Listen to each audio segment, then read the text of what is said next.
Nakapaninibago ka na talaga. Di ka naman dating ganyan, ha? Noon, halos everyday nandito tayo.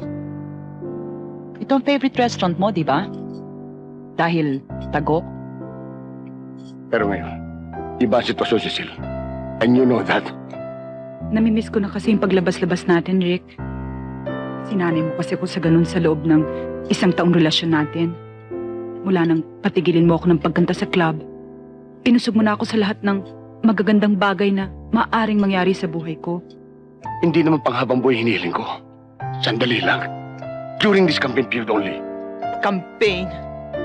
Eh, ngayong kandidato ka pa lang. Ayaw mo na makipagkita sa akin eh. Eh, kung governor ka na. Bakit naman hindi? Huwag mo na akong paikutin, Rick. Siguro ngayon pa lang dapat mag-ipon-ipon na ako ng kandilang pantirik sa bahay ko. Mukha yatang gusto mo akong gawing mongha eh.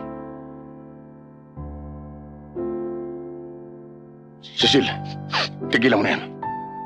Kanya nasisira ang katino mo eh. Matagal na akong sira. Ba't mantik sa ulo mo? Ano ba rin-reklamo mo ngayon? Eh, nakilala mo na ako sa ganitong ugali ah. Cecil. Look, pupunta ka sa doktor. Magpapacheck up ka. Ano bang gusto mo?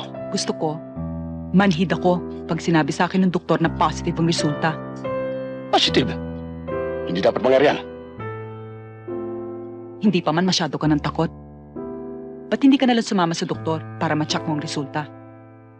Ihatid lang kita sa ospital. Marami akong asakasuin.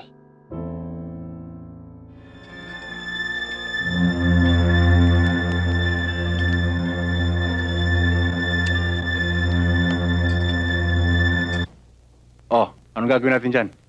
Smear campaign. May babae siya. Kitang-kita mo sa tape, nakasama niya yung babae. Hindi sufisyente yan. Para paniwalaan natin ng publiko na babae nga niya yun. Bakit? Hindi naman siya pwedeng kumain na may kasamang babae? Hindi naman siya pwedeng